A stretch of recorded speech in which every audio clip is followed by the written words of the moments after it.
Ivatsika lafim-baovao hafa isika vaovao mampalahelo nodimandry omaly teo amin'ny fahavalo amby fitopolo taona niary Andriamatoa Imao Jean Gabriel izay filoha tale jeneraly ny Imao Export noho ny adidy maro izay vitany teto amin'ny firenena ary dia nisy ny fanolorana ny mari-boninahim pirenena ho azy ny tolakandro teo teny amin'ny trano fonenany teny Analamaitsy.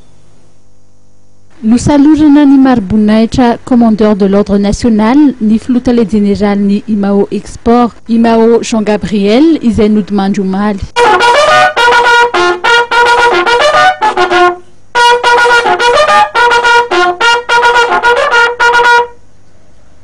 Amin'ny anarany Andriamatoa Hery Rajaonarimampianina izay filohan'ny République sady filoha ambony indrindra mari-boninahim-pirenena. Sy araka amin'ny fahefana izay nomenanay zahay professeur Rabary Lalana, chancelier de la République, dia manolotra anao amin'ny laharana ambony commandeur de l'ordre national de Madagascar.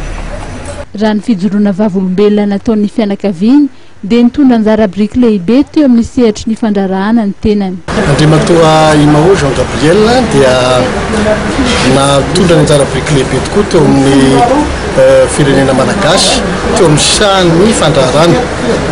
Izy no mpalorona ny groupe Imao ary isan'ny anankiray nitondra anjara biriky tamin'ny fampiroboroboana ny toe-karena teto amin'ny firenena tao anatin'izany satria misy rantsana maromaro tao anatin'izany groupe Imao izany ary dia miezaka izy arak'izay avy natao mba hanampiana ny firenena teo amin'izany sehatra ny toe-karena izany. Reny moa dia mazava ho azy fa nateraka asa ho an'ny vahoaka malagasy ary dia maro tokoa ny mpiasa izay nodiketany tao anatin'izay fotoana nitanterahany fandraharana teto amin'ny firenena izany.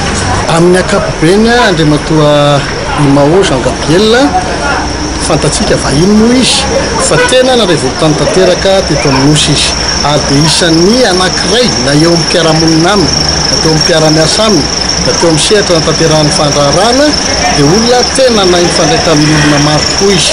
Izay zany anankiray tena isany nampiavaka izany ray aman-dreny izany ary tena nanao izay ifandraisana tamin'ny olona rehetra.